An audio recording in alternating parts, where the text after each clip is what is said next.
has always fascinated us. How it glows, how it dances, how it transforms whatever it touches. But in the ancient world, fire wasn't just heat and light. It was a metaphor for inner change. A spoon of ghee, a handful of grain, a silent offering into the flames.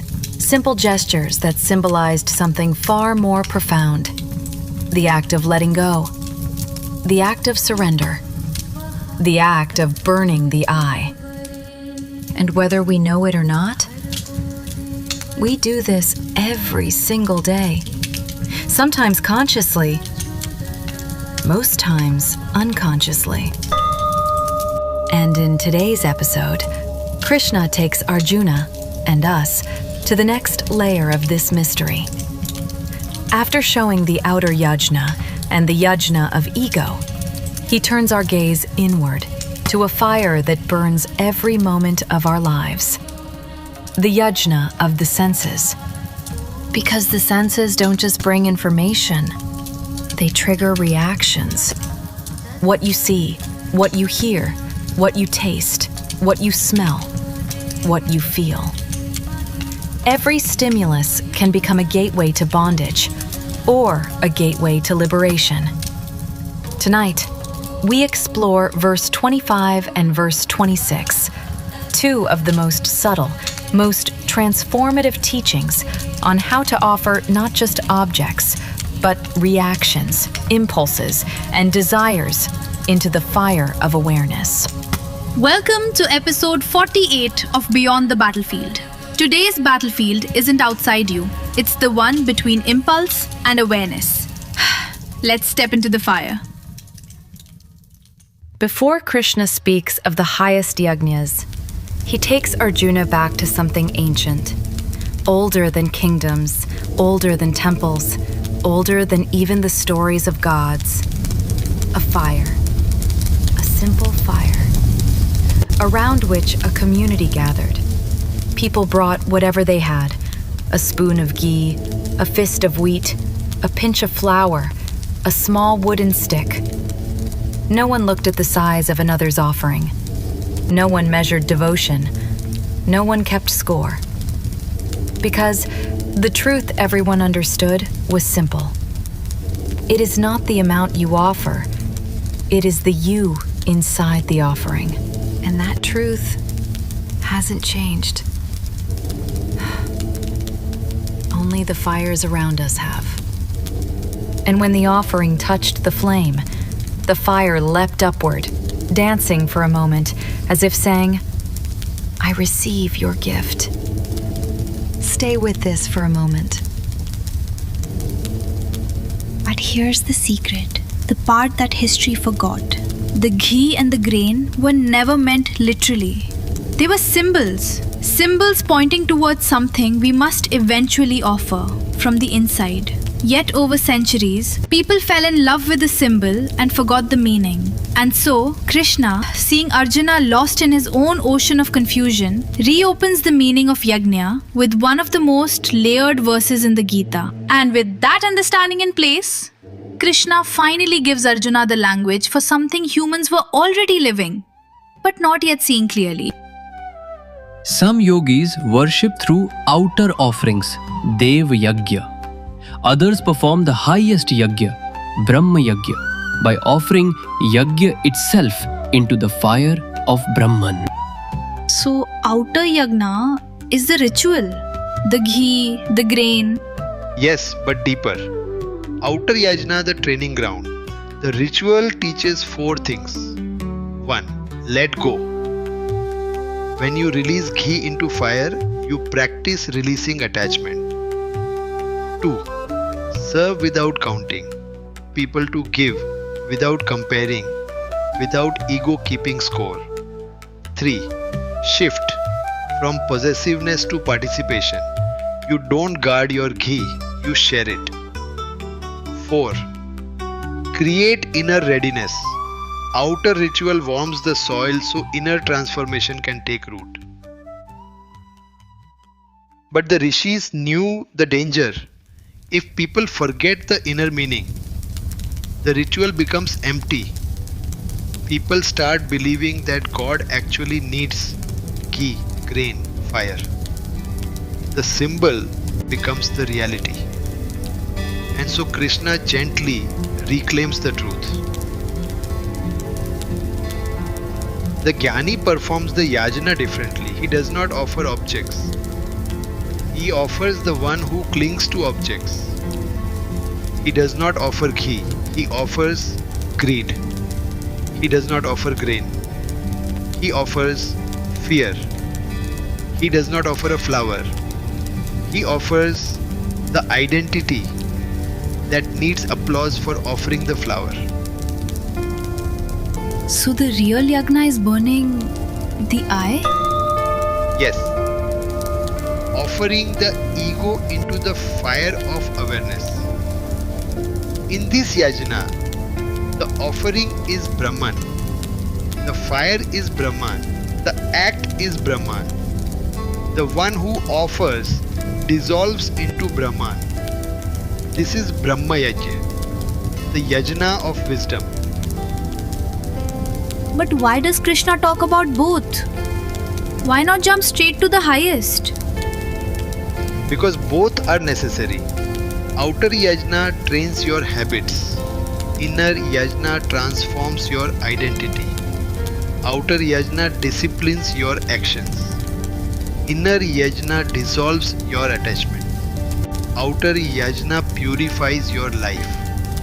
Inner Yajna purifies yourself. Outer Yajna helps you give what you have. Inner Yajna helps you give what you are. So outer Yajna is the journey. Inner Yajna is the destination. Exactly. Krishna is offering Arjuna the full map. From ritual to realization, from symbol to truth, from offering objects to offering the ego.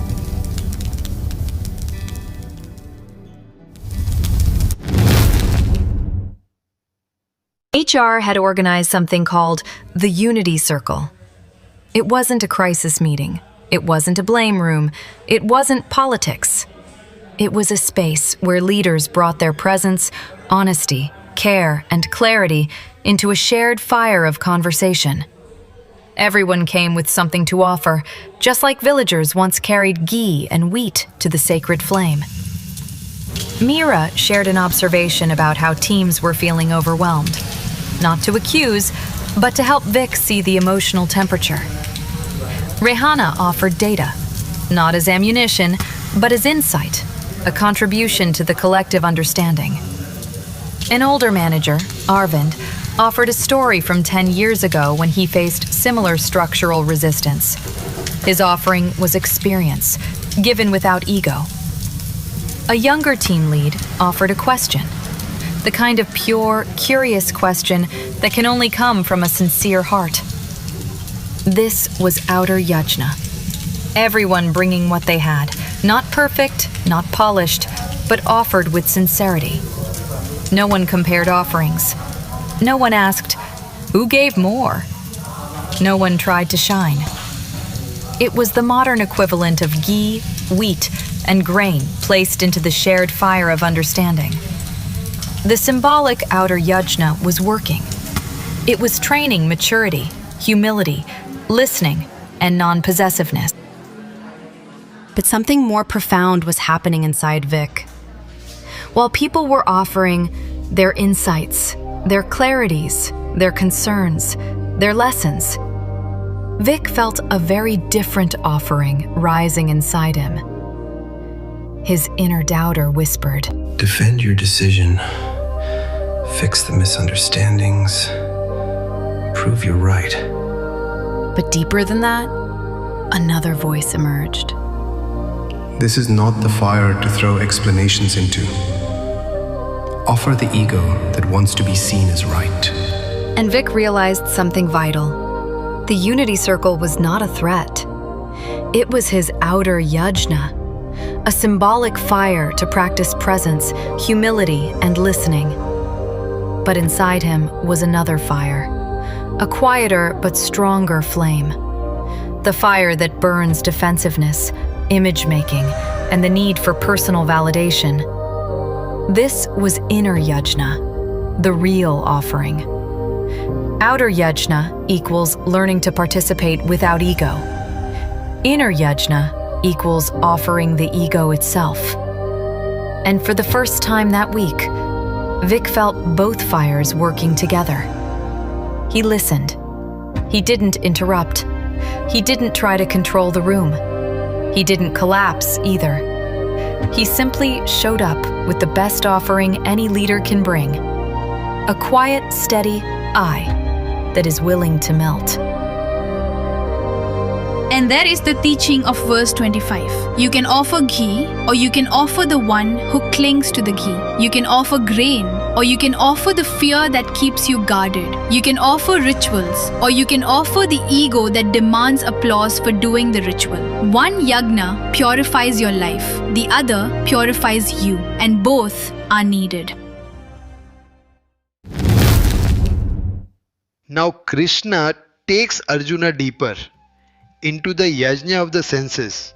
Up to now, we saw yajna of offerings, yajna of ego, yajna of identity. But in verse 26, Krishna shows the yajna that happens every second as life touches your senses. Some offer the senses themselves into the fire of restraint. Others offer the objects of the senses into the fire of the senses. Two yajnas again, like in the previous verse? Yes, but now at a much finer and subtle level. Think of the senses as 5 gateways through which the world enters you: sight, sound, smell, taste, touch. Normally, we live as if these gateways are automatic, uncontrolled, demanding. But Krishna says each sense can become a fire of purification. There are 2 approaches, Hatha Yoga and Bhakti Yoga. First, Hatha Yoga, the path of restraint. Here you offer your senses themselves into restraint, meaning you don't let the eyes wander everywhere. You don't let the ears chase every sound. You don't let the tongue chase taste. You don't let touch demand comfort. It's discipline, like shutting the door and saying, no, not now. This feels hard, like a tight discipline. It is hard. If you slam the brakes on a bicycle, you may fall. But yoga is like that. Powerful, but risky. Second, Bhakti Yoga, sublimating the senses. The second approach is softer. Instead of rejecting the senses, you redirect them. Whatever you see, you practice seeing the divine behind it. Whatever you hear, you listen for the sacred rhythm in sound. Whatever you taste with gratitude. Whatever you touch, you feel consciously. Whatever you smell, you experience fully. So the senses stop being traps and become teachers. Yes. Let me give a very simple example. A child who loves donuts passes by a donut shop. His eyes light up at the pink frosting. His nose smells sugar. His tongue remembers the taste. His mind says, last time that was amazing. His hands reach out instinctively. The senses send signals. The organs of action respond. This is how desire works. Now, if the child suppresses this entirely, he suffers internally. That is forced restraint, the Hatha Yoga path. But if he learns to see the donut, smell it, taste it internally, feel the desire, and stay centered, then the desire burns gently in awareness. So the offering is not the donut, but the impulse itself. Yes, the impulse becomes the ahuti. This happens to us every day. You see luxury online, desire rises, notice it, offer the desire. Someone speaks harshly, the sound hurts, Offer the sting. A hospital smell triggers memories. Offer the fear.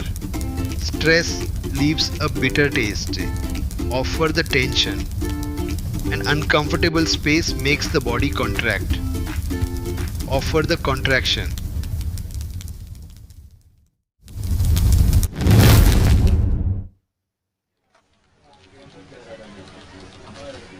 And as Krishna revealed this yajna of the senses, far away from Kurukshetra, in a very modern battlefield, someone else was learning the same lesson. Vic. He didn't know verse 26 by name, but life was teaching him the same yajna Krishna was describing.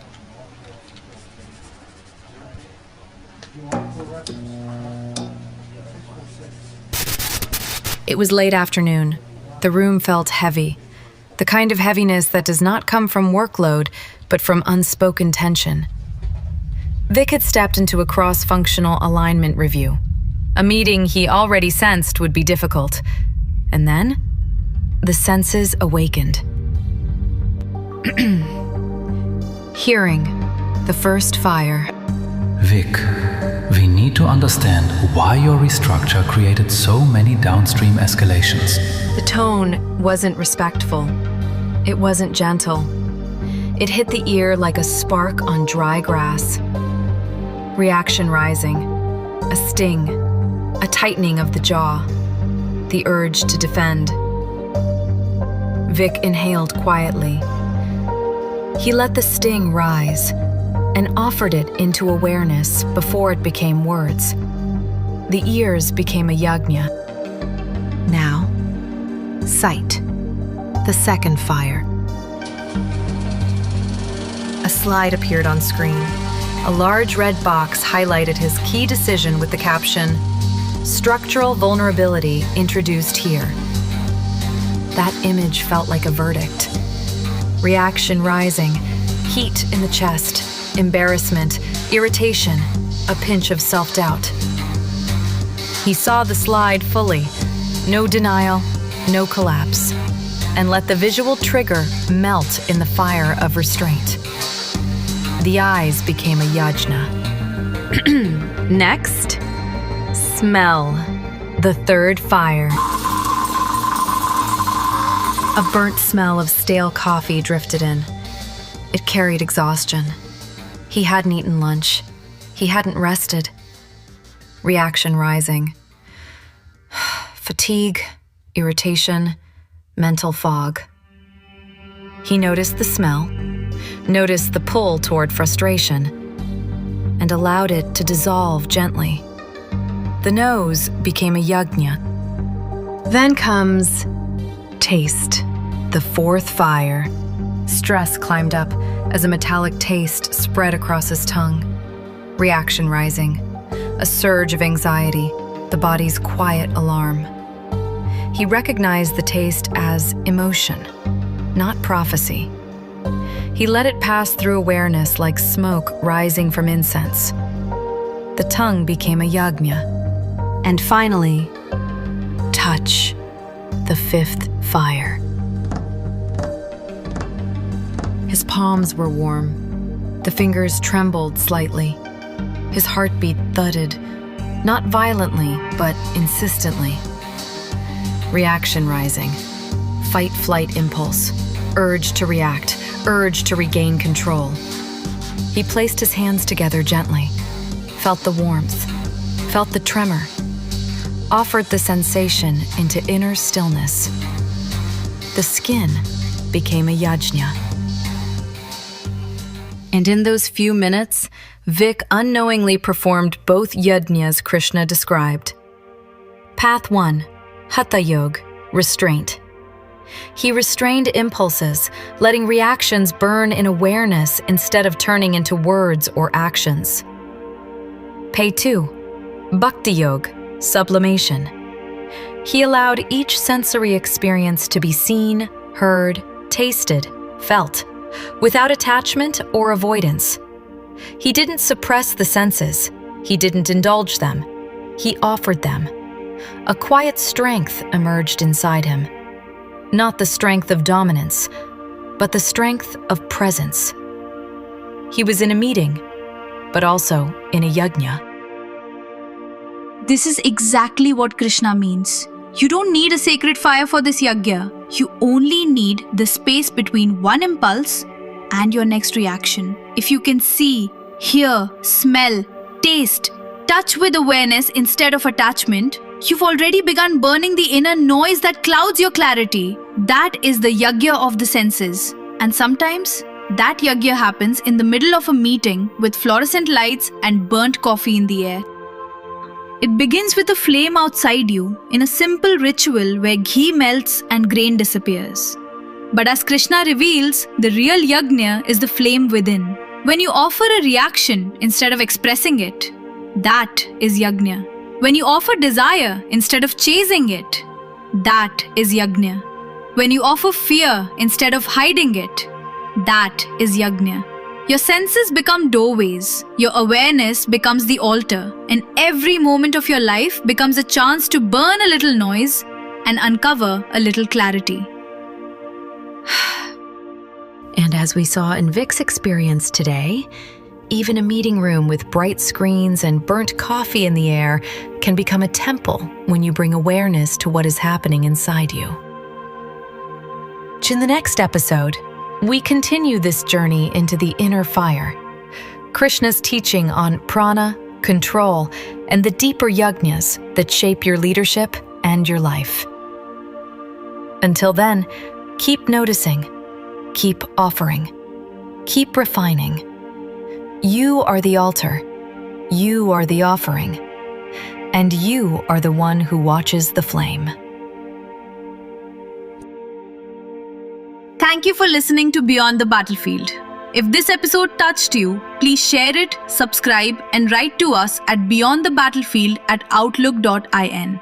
And don't forget, your GPT companion link is in the description to help you explore all the verses we've reflected on today. See you next time, inside the fire.